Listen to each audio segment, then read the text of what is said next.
I am so glad you convinced me that the family car should be the Defender 110. It is so beautiful inside, it's so comfortable, and it just feels indestructible. Yes, it really is. I've been waiting a long time for the new model to come out. The Defender 110, I'm telling you, it's my favorite car of all times. It's my third one. You know, I have stories of going off road. The guy managed the group. He was like, "What are you doing in this beautiful car?" I'm like, "I'm going off road." He's like, "Are you sure? Because you can use one of ours." And then they look like Mad Max cars. I'm like, "No, no, no, no, we're going to do this." And he was shocked. Wow. Well, it's great because the Defender has been reimagined for 21st century adventure, and its unparalleled off-road ability as well as its robust interior are invaluable whether you're headed towards uncharted territory or just a weekend of exploration. The Defender 110 tackles challenging surroundings with absolute confidence. The SUV conveys strength outside and in, featuring peerless technology like an intuitive driver display and an award-winning infotainment system. That's my favorite part, to keep you connected no matter where the journey takes you. Adventure is unique to everyone, and so is the Defender. Choose from the two-door Defender 90, the four-door Defender 110, or the larger Defender 130 with the ability to seat up to 8 passengers. You'll find uncompromising performance in all three. So pack up and go even further with the Defender 110. Learn more at LandRoverUSA.com/Defender.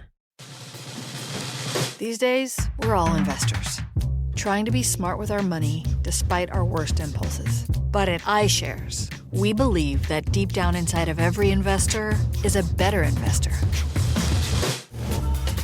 One that's just waiting to be let out. Explore iShares ETFs and insights and let your best investor out. Visit iShares.com for more information.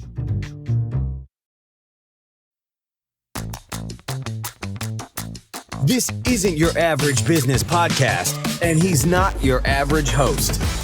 This is I Will Make You a Millionaire, another episode helping someone reach their goal of making millions.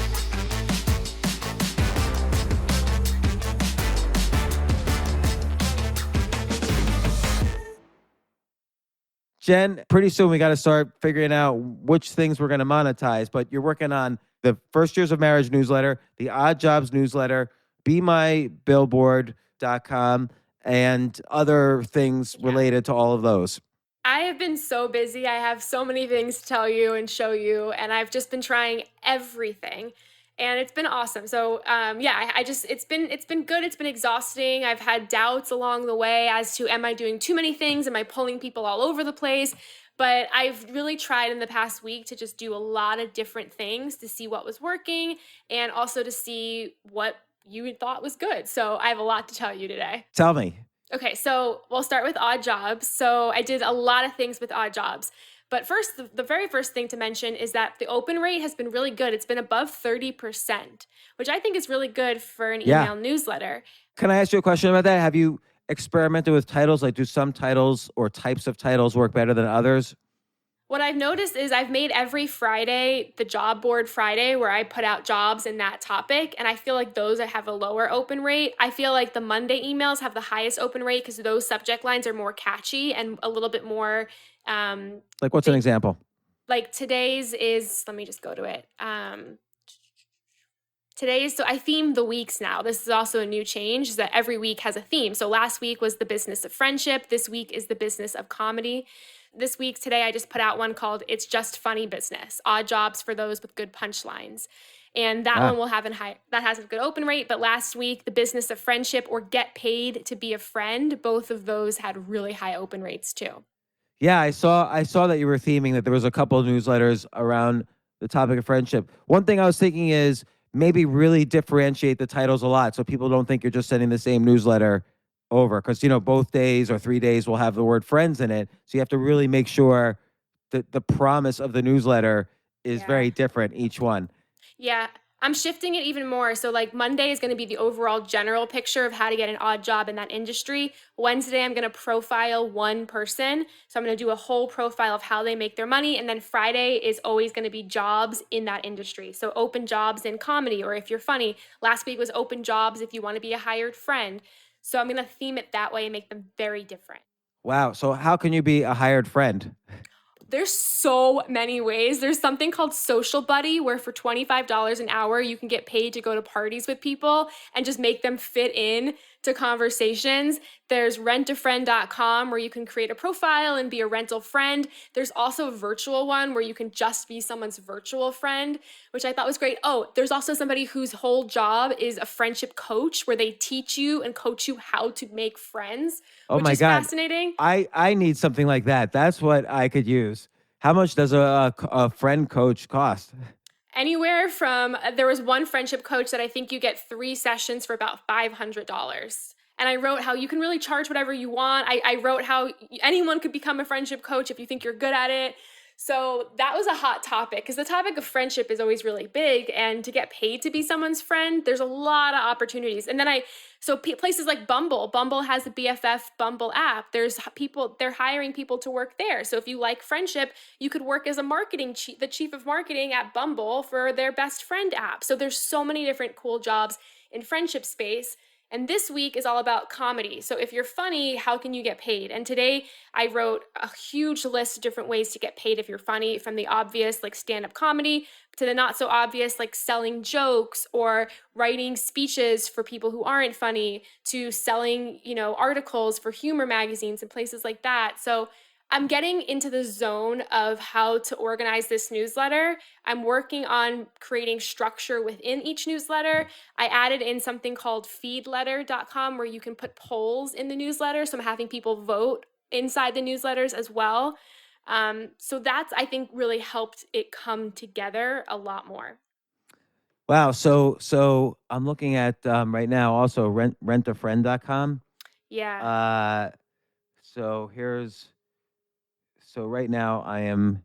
That website could use a refresh, by the way. It's very Yeah. old school looking. But it kind of just goes to show you too, though, that like, look, even Twitter could use a refresh. But Yeah. if they don't fix it, if it ain't broken, like I've seen shitty looking websites get a redesign and then suddenly people stop using it. Right, yeah. It sort of does. I mean, this one does sort of fit the whole theme of just it's very user friendly and easy. But yeah, that's an interesting one that has been around for quite some time. It was even around, I think, when I started Bridesmaid for Hire, I saw that was a thing. And it's popular. I do think people make a lot of money. I have in one of the newsletters how much you could make from doing a rent-a-friend. I think they said that the pay is typically $10 to $50 an hour. Wow.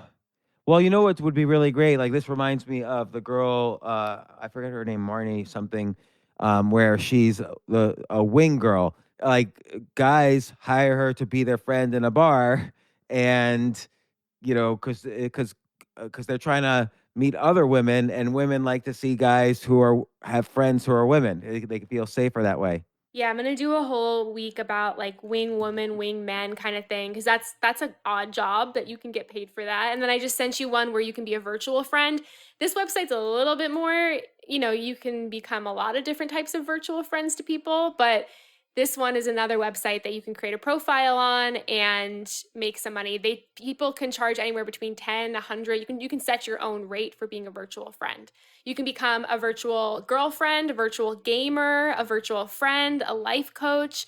They offer all of that on that site too. It kind of reminds me of Bridesmaid for Hire that you do, which is Exactly. That's kind of like a virtual friend, or that's kind of like a rent-a-friend, but in a wedding context. Like, would you consider now,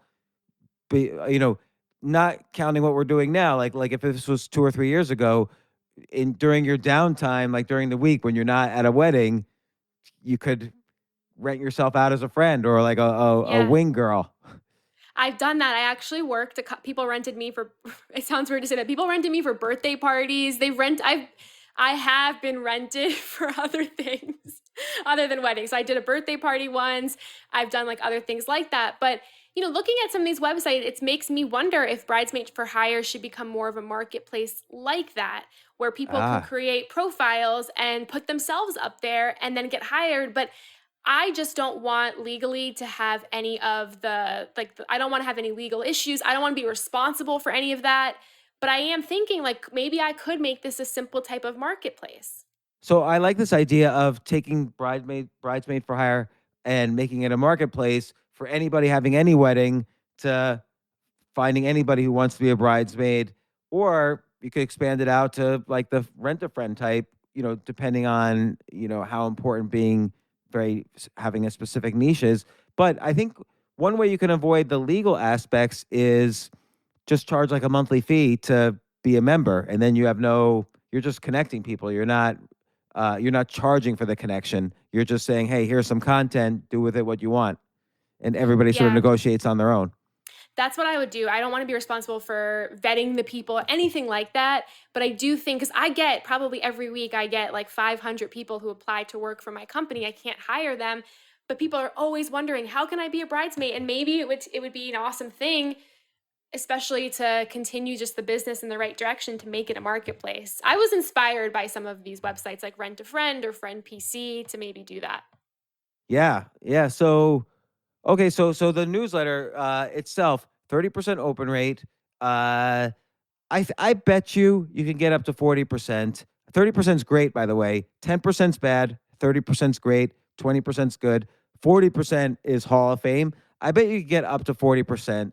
Okay. I would just play around with the title. Your titles aren't bad, but there's if something's good, just make it better. Yeah, if something's bad, you can't really make it better. If something's just bad, it's hard to make it better. But if something's good, it's easier to make better something that's already good.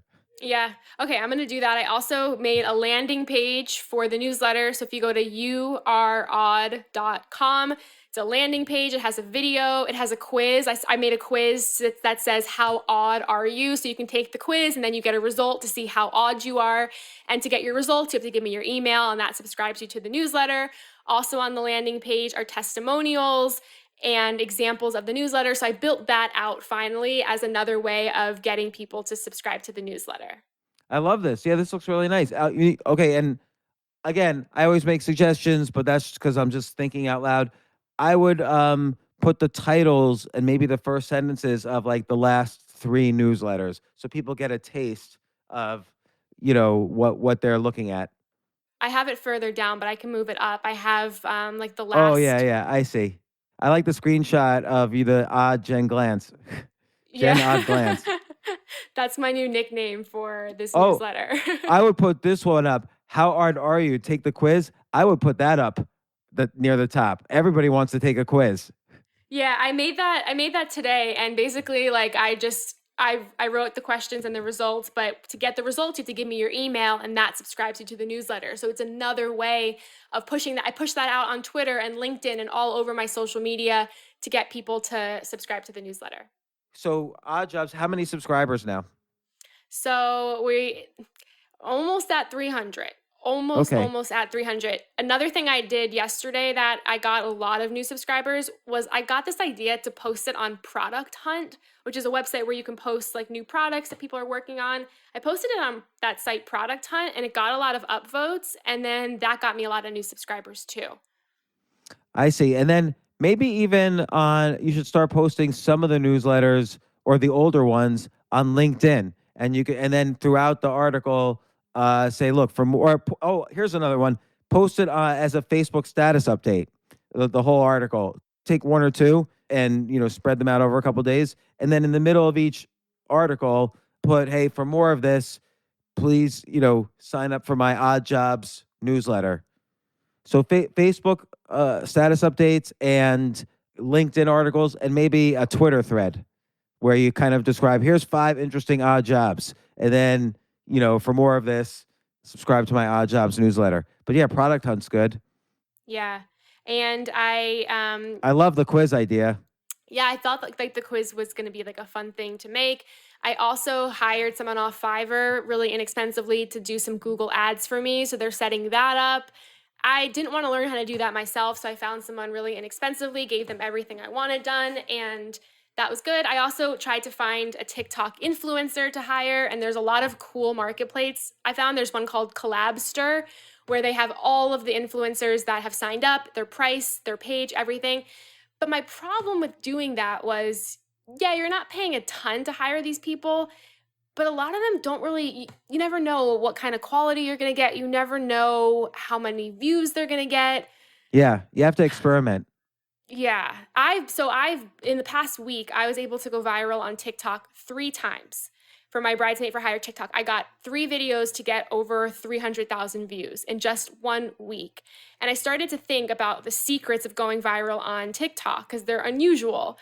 And I think there's a bit of a science to it that makes me nervous to pay someone else, because sometimes we know when you're paying someone to be like, oh, here's a newsletter called Odd Jobs, they're not going to make it interesting. They're not going to make it fun. Yeah. Yeah, no, I think you don't want it to seem too like it's so obvious that they were paid to just say something. Yeah. Yeah, so I'm on this Collapster. Yeah, maybe I'll try this for something and just experiment with this. But that's interesting. But then I put myself on there. I put myself on Collabster because I've got a huge following, and I put myself as a profile and said people can hire me. Why not? Yeah, that's good. Have you got any requests? No. Not yet, but Not you just yet. put yourself there. And how did it go, like, with the 300,000 view videos, the 3 videos? Did that drive any traffic to other stuff, or you didn't promote other stuff in those videos?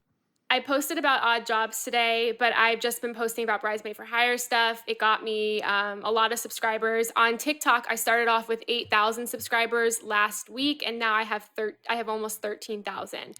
Wow. So I gained a lot, and I posted 10 videos last week, and 3 of them got over 300,000. I think TikTok is a great example where consistency is important. Like, Yeah. I have a friend who just simply did every single day, like an interesting philosophical 30-second commentary, and he's got over 500,000 followers now.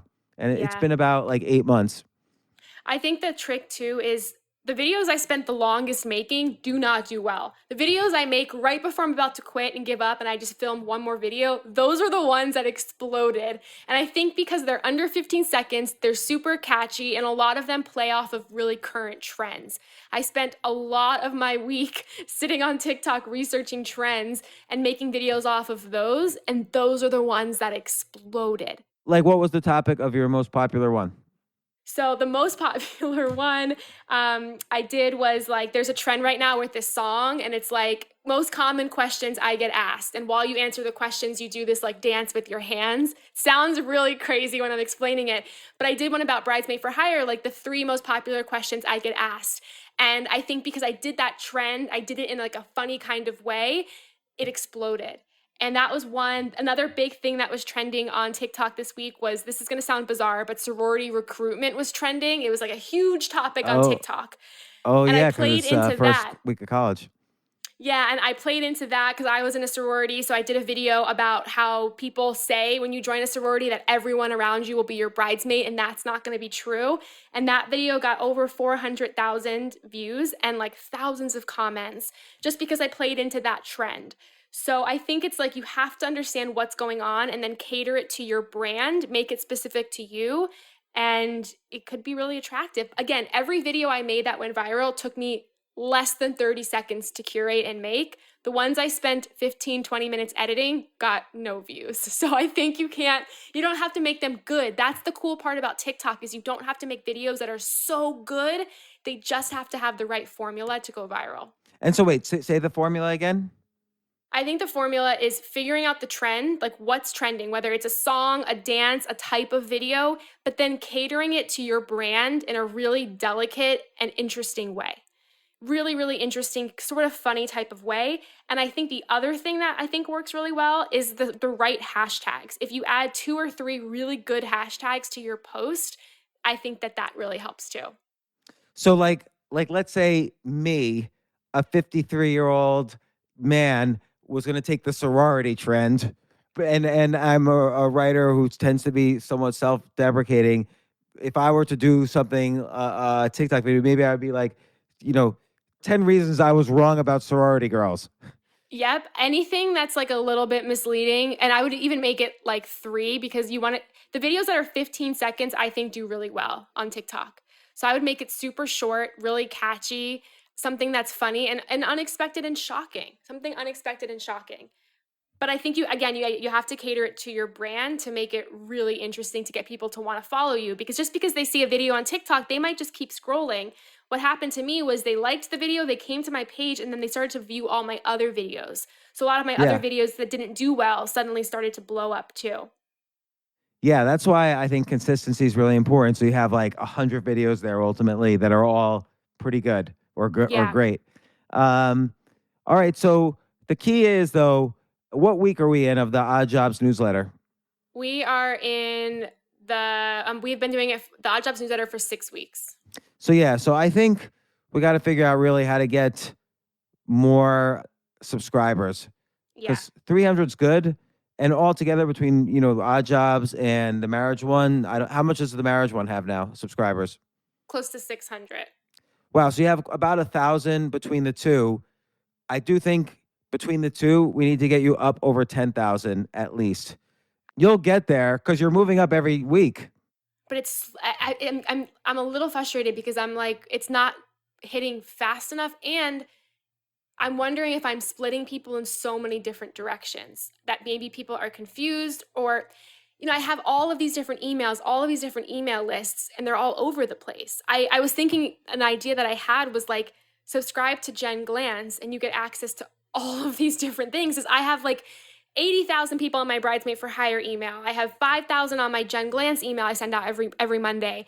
Then I have the first years of marriage, and I have Odd Jobs. I have another email list. I've got so many freaking email lists that I'm wondering if it's confusing for people. No, because if people subscribe to the Odd Jobs newsletter, do they even know about your first years of marriage newsletter? That's what I was going to ask you is like, should I put a section on there that's like what else Jen is up to and have all of these other things? Yeah, I think just at the bottom, but they'll still those people will still mostly know you for the Odd Jobs one. They won't be like, well, what's going on here? They're there for the content. And so, yeah, if they want more of you, they'll see this thing at the end and they go, oh, she does this first years of marriage thing. So yeah, I would just put that at the end though and not make a big deal out of it. It's fine to do many things. But on your 80,000 person email list, have you mentioned these newsletters? I've mentioned the first years of marriage one, and that's how I think I got like a big boom. Yeah. I send an email one time a month to that list. That's my bridesmaid for hire list. It's my general list. I send an email once a month. I could up that. I could change that, but I've been consistent with the once a month for like 3 years. What's the open rate on that one? I think it was definitely under 20%, but I can look. So what I would do with that one is I would eliminate all the people on that email list who haven't opened in 6 months. Okay. And I would put your first years of marriage newsletter on that newsletter, like every now and then. Maybe all of them, maybe just once a week or whatever. But I would start. So it's an easy way to send more of those, because I would up the open rate of that one. And whether it's by eliminating the people who are no longer using it, or maybe have sent it to their spam folder, and putting more content and being more consistent with it, because that one you could start to monetize once the open rate is around 30%. Yeah, I'm wondering if I should just make that a weekly one. Make it weekly, and very important, eliminate the people who have not opened in 6 months, and do a King Sumo on that one. So for the listeners who don't remember, King Sumo is like this a contest you do where the people who tweet about your contest get more entries into the contest, and in order to participate in the contest, you have to sign up for the newsletter. So it's a great, like, if you haven't, let's say after you eliminate the people who don't open up anymore and you have 50,000 people on the list, if you did a King Sumo on that, you're going to get up to 80,000 legit people who are interested in your content almost immediately. Okay. Yeah, I definitely think I have to switch it to weekly, because monthly has no purpose. It's just, it's garbage. I've been treating that pretty bad. So I think there's a lot of potential there, and I could definitely link it to the first years. Would I promote Odd Jobs on that too? Let's just start with the first years of marriage, but yeah, throw it at the end, throw out just one line at the very end. Hey, if you like this newsletter, I've also launched the Odd Jobs newsletter. Find your odd job. Cool. Okay. Or are you odd? Take the quiz. Maybe just have that link at the end. Cool. Okay. Or maybe in the middle. Got it. Just, are you odd? Take the quiz. Take the odd quiz. And but I would do a King Sumo on that and eliminate publish more. And publishing more doesn't mean writing more. Just throw in the first years of marriage articles for a month. Try it. Yeah. Or 2 months, and then do a King Sumo. Cool. What would you give away with the King Sumo for that one? So I've been giving away like all my bridesmaid books that I've written. I've been giving away gift cards to Amazon. I could give away maid of honor speech writing for that one. I could give away like a partnership with a bridesmaid dress company. I have an idea for a giveaway. So all those are good giveaways, but they're like about you. Yeah. Let me just check something here. I was gonna say give away a cruise, but Oh, yeah. you don't want to spend too much money. So I'm trying to find one that's cheap. I thought cruises were totally cheap right now because of But I COVID. get what you're saying about something that's actually like interesting and like big and cool and gets people to want to click. Yeah, like here's a weekend cruise around the Bahamas for a 3-night Bahamas and perfect day cruise, $166. So So give away like 3 cruises.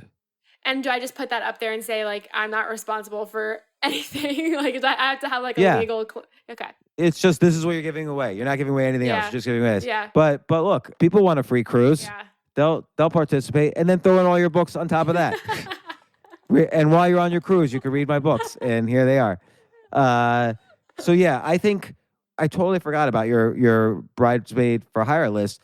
That one, let's clean up that list. Let's use it to promote the other list. And once you have a 30% open rate, and it's quality people, and it's people who are newly signed up and they're interested in your content, you're going to be able to immediately make money on that. And there's various ways to make money with the newsletter. And so next time we talk, we'll start monetizing that one, and hopefully it'll also fuel the Odd Jobs one and the First Years of Marriage one.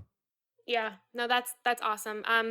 The First Years of Marriage one has been great. It has a 24% open rate. I can get that higher for sure with what we talked about for the last one. But what did I do for that? I'm moving forward with the card game, and I polled the audience. I put a poll in the newsletter to have people submit questions.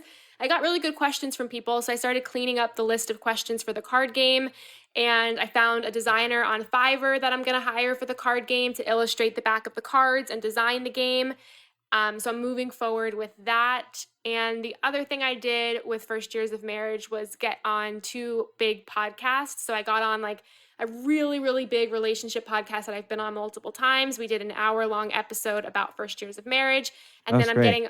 I'm getting on a huge wedding podcast that has like a ton of listeners, ton of reviews, to talk about the First Years of Marriage at the end of the month as well. So I wanted to be strategic and not do every podcast, but I found 2 that were really big in that space.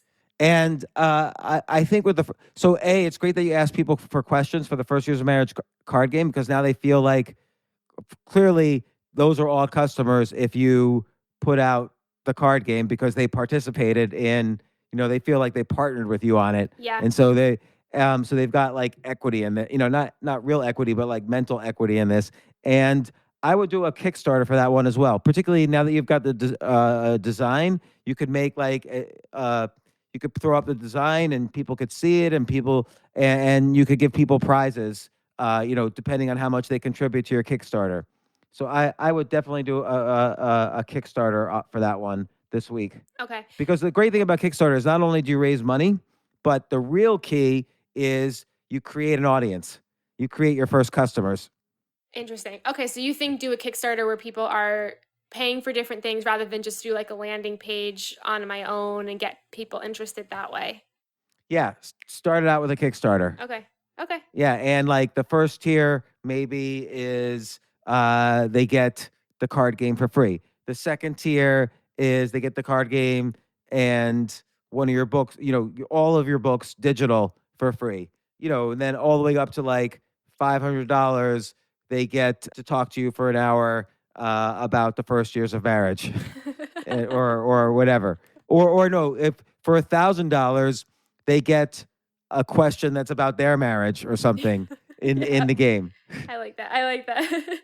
You know what I wrote about today for the First Years of Marriage that's been bothering me is the reasons why people get married. And I can't, and maybe you can think of this, like I can't for the life of me really think about a solid reason why a person should get married. And I asked this to Adam and he was so confused. He didn't even have a good answer. He told me to Google it because he couldn't even think of a good answer why why people need to get married. Everyone's answer is, oh, that commitment. Oh, we're getting married to take our relationship to the next level. But you can do that commitment without signing a legal document. Yeah. I said to Adam today, if we weren't already married, I don't know if I would get married because I don't even know what the purpose of it is. Yeah, the purpose is to inform the division of motor vehicles that you're really in love. That's literally it. Like I had this like big moment today where I'm struggling to figure out what's the reason. And in this newsletter that I wrote today, I wrote about like the top reasons people say they're getting married. And on Wednesday, I'm going to interview a marriage therapist who shares the right reasons why you should get married. But what are the real reasons why you have to get married? It's almost more trustworthy for a person to say, I want to spend the rest of my life with you, but not sign a legal document, almost just have that trust that you are going to spend their life with them. So maybe I'm having a first year of marriage crisis here, but I can't think of a good reason why people would get married. I think the reason why I got married in each case was because I'm insecure. So I figured it's less likely for someone to leave me if I'm married to them. Yeah, I think that's probably my only reason that I wanted to get engaged, is I felt like that too. But there's no other really good reason. People say finances and taxes, but yet a lot of people don't file taxes together because you don't get a tax break if you do that. So that's not even true. Yeah, no, let me ask you a question. If you're not married, how can you make sure that if someone's having an emergency in a hospital that you're able to go into the room?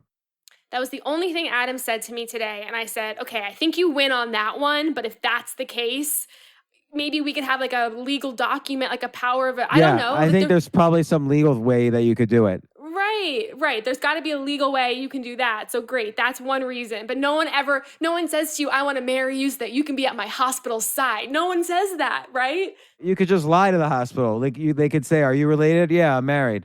Yes, even if you're right. not. Right. They're not going to say, show me your wedding license.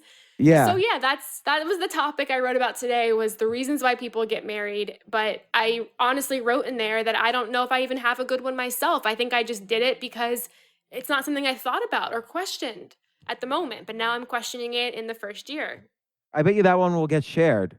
Yeah, it got some good shares already. And I had a couple people just email me saying, thanks for talking about that, because again, it's like marriage is something that a lot of people don't question. They just do. And I don't want to be negative about these things, but I think it's important to just sort of shine a light on the fact that no one really has a solid reason. I wrote in the newsletter about some of the honest reasons my clients have shared with me when they hired me to be a bridesmaid, that they got married because they didn't want to raise their kid alone, or they got married because they didn't want to work anymore. They wanted the financial stability, or they got married because they were at a certain age and they just wanted to settle down and not be single. So there's a lot of honest reasons why people get married, and there's no judgment toward those, but people don't talk about that. Yeah, that's interesting. I saw that one pop up in my inbox. I'm gonna read it. All right, so this is great. So first years of marriage, you're gonna share some of that content on your Bridesmaid for Hire newsletter, the card game. I would do a Kickstarter and keep on moving forward with that. Oh, you were on the podcast, The Great Love Debate. I've been on that one. Yeah, I love Brian. He calls me his favorite guest. I've been on like 5 times. What? He calls me his favorite guest. He always says I'm his number one guest. I believe that. I believe that's true. I always thought he was lying to me about when he said it to me. But have you been on the debate itself, like on when they has an audience? Yeah, I've done a couple of debates in my time, and they're always a lot of fun. Always a lot of fun.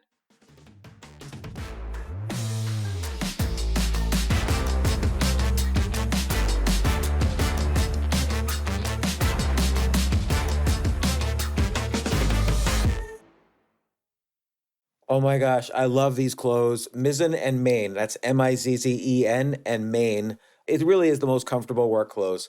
Travel clothes. I had to travel this whole week. I'm traveling for a week and a half, and I just took Mizzen and Main clothes with me.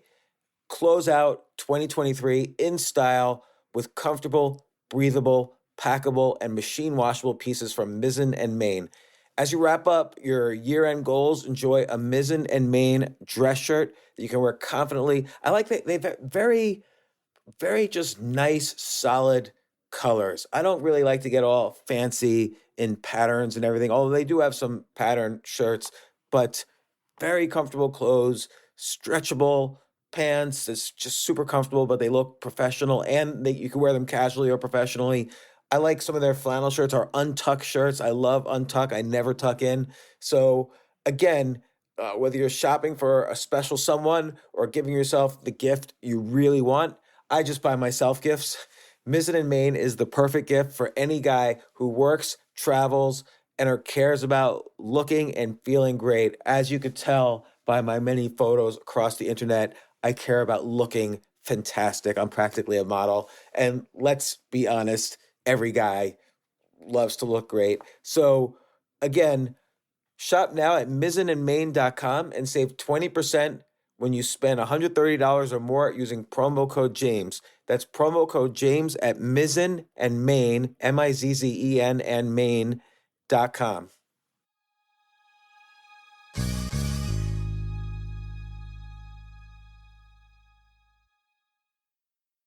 You know what I love about fantasy sports is that even though I'm not going to be a great basketball player or a baseball player or a football player or whatever, I feel like I get to participate and make decisions and use my knowledge of these different leagues or these different sports to compete.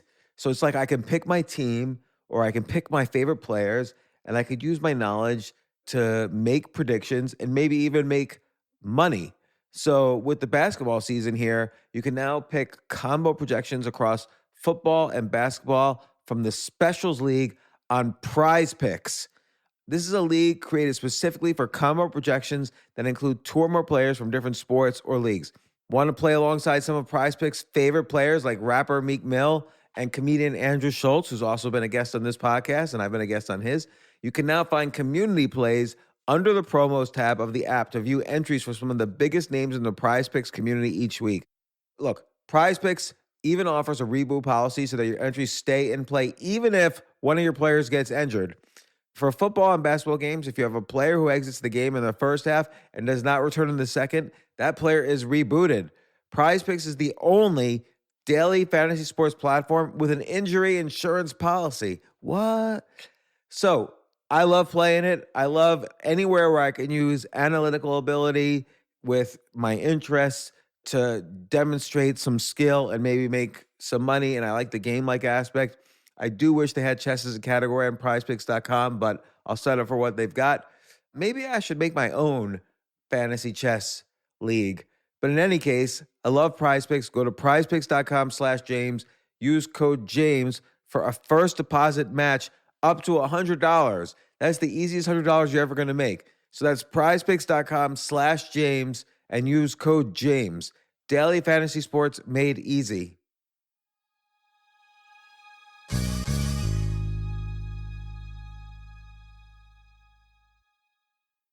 The future of learning is definitely online. Like, it's such BS that you have to spend $200,000 or take $200,000 in loans and go to some fancy school when it's useless. It doesn't guarantee you a job. Most employers, including me, do not care about degrees or grades or anything like that. We want to care that you love what you're doing, that you know what you're doing, in some cases that you have experience or that you're willing to learn. But people in general love learning and are curious. Like, the key to success is curiosity.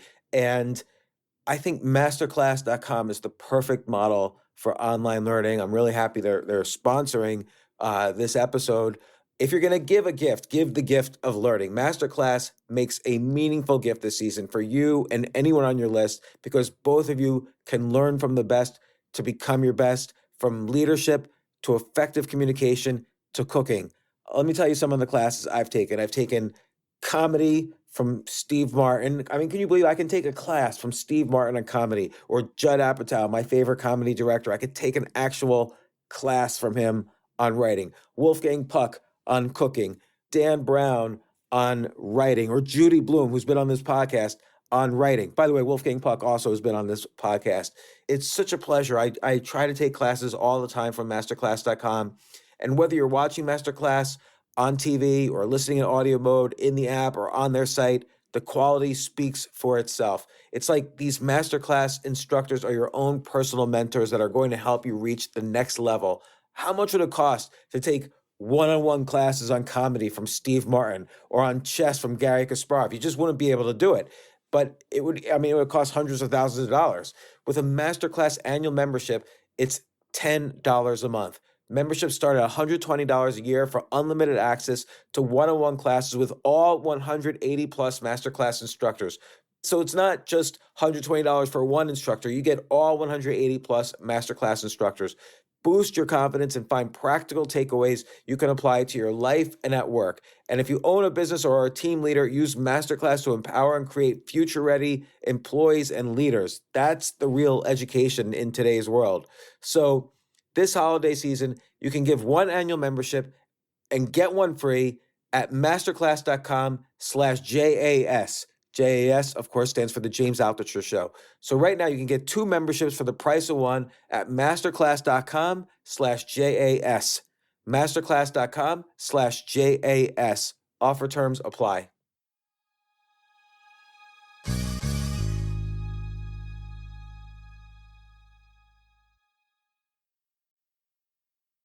So Be My Billboard. Okay. Jay, I'm going to Be My Billboard. And Jay, you didn't sign up to James Altucher Show. I thought I did. Did I not? Well, okay. Let me tell you, I spent a really long time figuring this out, but I was able to build a version 2. We're going to need a version 3 coming up soon, but a version 2 where you can create a profile on the site. And once you create a profile on the site, you can write a bio, you can fill out a private form that brands can use to send you stuff. You can get testimonials from brands of how you did, what they had to say about you. They can rate you 5 stars, they can write about you. I also have a place where you can write a blog post about you being a billboard, what you did, how the experience was. There's a way for you to meet other people who are billboards. Wow. I could assign you a sticker to make you a super billboard. So I did so many things for this. It's still in the works. We're still, testing it out, but I created a profile. I made Adam do one. So, okay, so always the big question is, and testimonials helps with this a lot, but like, how do you know people are really wearing the shirt or the whatever it is? So once you become a billboard, after you get the product, you have to submit a blog post that showcases you wearing it, talking about what you did, where you went, how it worked out, all of that. You can upload pictures to the gallery of you doing that. I wrote in my profile, when I made a profile on the site, I wrote like what my 8-step plan is. If you ask me to be your billboard, I wrote that I'll wear it on Zoom calls. I'll wear it as I walk my 10,000 steps in New York City. Like I wrote my whole plan out. Wow, that's great. I love this. And so here's what, by the way, I'm looking at the site. See this big image on the top right? That doesn't really mean anything. I would get rid of that and I would maybe make the text smaller and just have more content without scrolling. Okay. I like this idea enough. Like, how are you going to make the version 3 with all this stuff? Because that's like a real almost social network of being a billboard. So I made it. Let me just share my screen if I can. And I could show you what I made that's behind the scenes. Like, how'd you make it?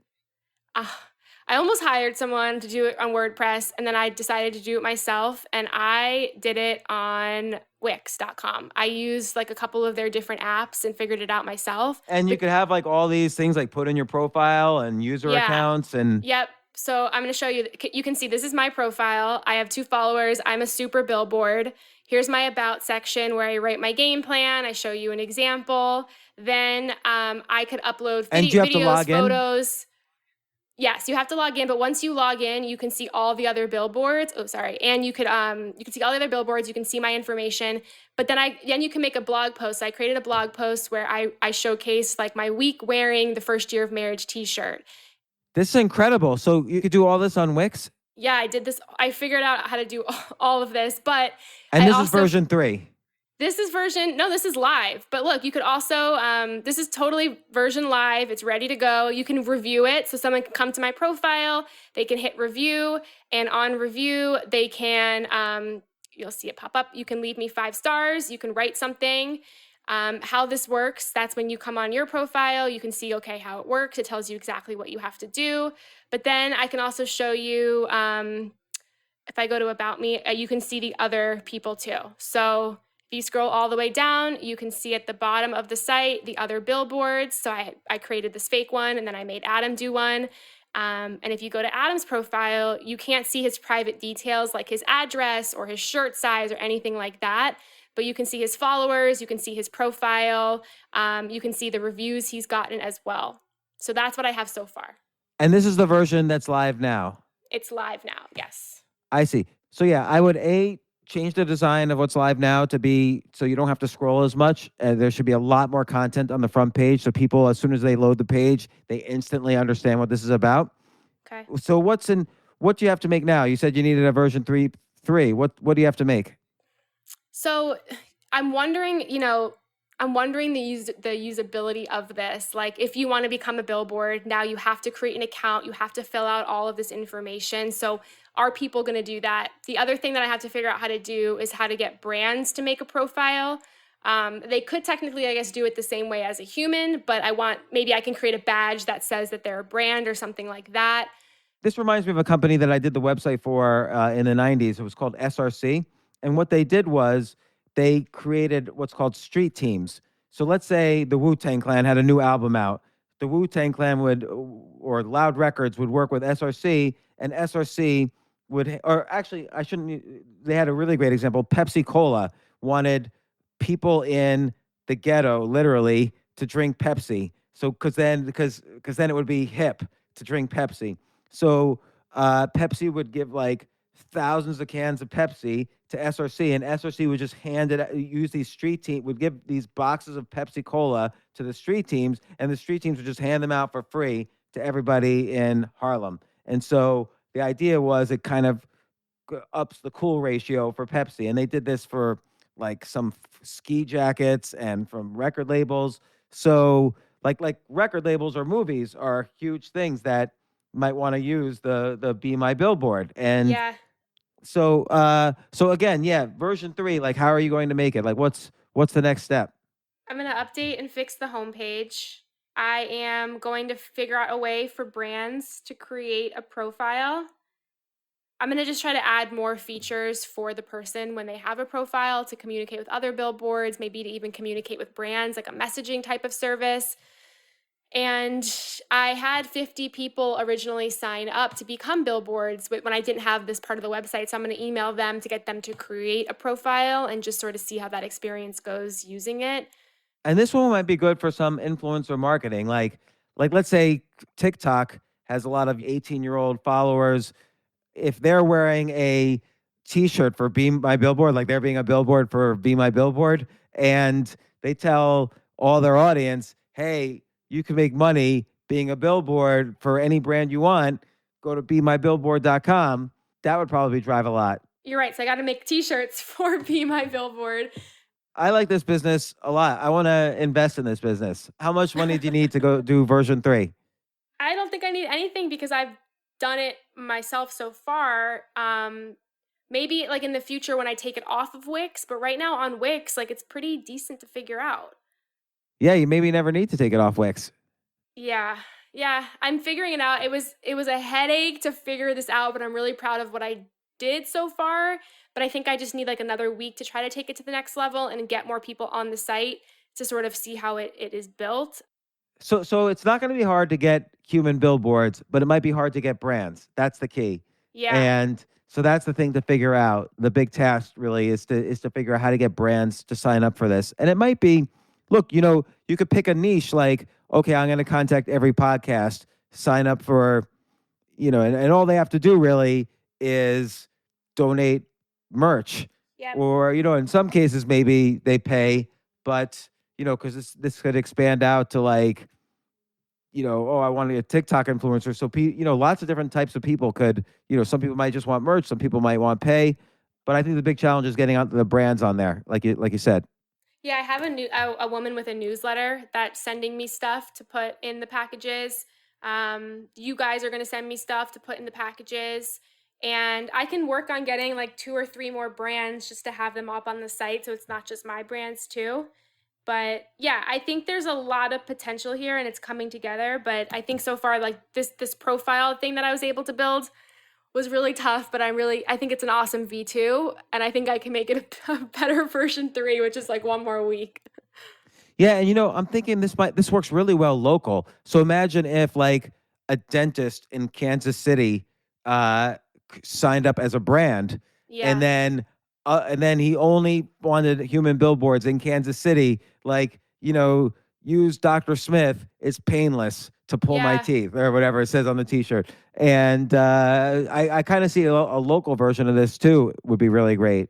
Yeah, I want to figure out how to create like people able to put their areas and you can search their areas. I have to see if there's like functionality for that, and also for people to be able to link their social profiles too, so people can check out their TikTok or their Instagram or whatever it is. So I'll see how far I can get on Wix, but I do think eventually it's going to be it's going to have to go somewhere else. I just wanted to get this done, and hiring someone to do it on WordPress was just it was going to be too much for right now, I think. Yeah, and well, again, I will invest if you need some money. Well, But thank you. think about it and let me know. I will. So those are all the main things. Like, what else? Anything else going on? Yeah, I'm making, so another thing we talked about early on is that maid of honor speech template, so Uh-huh. that people don't have to, because I'm probably doing 8 to 10 maid of honor speeches a month, or people are hiring me. That's not scalable. So this template, I outlined the whole template. I outlined exactly what videos I'm going to record of me speaking about the template. Then I outlined each section of the template. So now I'm going to execute that and have that ready to go by September. I wasn't sure, though, how much to charge for that template. That was a question that I was struggling with. Yeah, I don't know. Why don't you see first if you can give it away for free, and if there's demand, you build up demand for the location where the template exists, and if lots of people are going there, then you start to charge. Or you know what? As the very first thing, put a donate button in for the template and see what people donate, and start with that. The key always is getting recognition for what you're doing, because then recognition can be converted into value, into money. But you need that initial oomph, so you have Yes. something to convert into money. That's why we're always talking about, let's build first, do something great, and then you could charge. Now, but then you could say, well, when Apple makes a new computer, they charge instantly. They don't give it away for free. That's because people already know they need computers. So people have known for 40 years that they need a microcomputer. But things that people don't know that they need, you kind of have to get to that point where people realize where you create the market, and then just like Facebook. Facebook didn't charge for anything for its first 5 years of existence. Then it realized, oh, we're not going to charge members. We're going to charge for ads. Yeah. Same with Google. So all of these things, you don't charge for yet, but we're figuring out what the best things are that you could start charging for, and then build a brand, and then you start charging. Or then you Okay. create a pro version and start charging, or whatever. There's lots of different, there's many different monetization models. I'm never worried about that. The key thing is that we're always concerned about is how many people are using it. Yeah, I think it's going to take me not very long to make this template. So the fact that I can put it out there, see the demand of it, and then charge for it makes sense. Well, this is great. Everything you're working on is like fantastic. I have as the big things, definitely clean up the Bridesmaid for Hire newsletter so that you get up to a 40% open rate, meaning drop everyone who's not opening, hasn't opened in the past 6 months, maybe even tighten that even further, hasn't opened in the past 3 months. Do a King Sumo, and those are the main things. And then, and add more content. So release weekly by using the first, and you don't have to write new content, just throw in the First Years of Marriage newsletter into that one. Because clearly most people in the Bridesmaid for Hire newsletter are not signed up for the First Years of Marriage newsletter yet. Right. So you could just take that content, they haven't seen it already, and throw it in the Bridesmaid for Hire newsletter. Then for the First Years of Marriage card game, I would set up a Kickstarter, and the Billboard one, I would do all these things, and let's launch it, and then figure out how to get brands. The next step there is that could be a huge business. The next step there is getting brands to sign up. Okay. And it might not be companies like, American Express or Coke, but maybe you can go to a small record label and get all their acts, or, you could go to, a podcast Facebook group and say, hey, if you donate your merch to Human Billboards, try out my BeMyBillboard.com. And Cool. there's probably several Facebook groups that you're on that Yeah. are catered towards, lifestyle brands like what you've done with Bridesmaid for Hire, and they would be happy to do this. Cool. Awesome. Awesome. This is totally going to be a good version 3 of the website. I like it. Yeah. Yep. No, I'm excited for all of these, and I bet you within the next session or two we could start figuring out monetization for some of these things. How long do you think it'll take you to make the card game? Not very long. I just have to see how long it'll take to ship it from if the person I pick in China. I have to find the card maker, but not very long. And the Kickstarter also will build audience. So I'm excited for that one. Yeah. And I'm going to retweet some of your stuff. Thank you. But and particularly the King Sumo. For the King Sumo, for the Bridesmaid for Hire, I would think of an additional gift on top. Like when I did a King Sumo for my newsletter a few years ago, I gave away like the latest Macintosh. I gave away 5 of them. But I was also already monetizing my newsletter, so I could afford to give away more expensive gifts. Yeah. But there are probably plenty of like give away 5 cruises, cost you less than $1,000. Yeah. And is interesting. You're so right. I don't know why I've been giving away like these like not that cool prizes, but you're right. It makes sense. No, they're cool too, but it's free, and because you'll give away the digital versions. Yep. That could be the sweetener on top of the cruises. Yeah. Awesome. I'm excited. Yeah, me too. I'm excited for all these. And Jay, we got to sign up for this Be My Billboard, and I want to be a billboard. So once you have version 3 up, and think about it for 24 hours. I want to be a partner and Be My Billboard. Okay. And I'm super excited about all your stuff. I like all of this content. Thank you. I've been working hard and having fun, and I appreciate this so much. It's given me life. Yeah, as long as it's fun, and we do have to make money with it. We will. got to make you a millionaire We will. by the end of this. So that's gonna happen. Yeah, I put my bet on you too. But so. Jay's made a place a bet on you. I know. But and sometimes people wonder like, well, how long does it take to start monetizing something? Once you monetize, everything takes off like a rocket ship. The key is getting everything to the point where it's good enough to monetize. And you're almost there with all of this stuff. Now it's just kind of dotting the I's and you're there. Yeah, I feel it coming. I know it's gonna happen, so I know what I gotta do, and I'm gonna do it. All right, Jen, we'll see you within the next week or 2. All right, Thanks sounds so good. much. Thank you.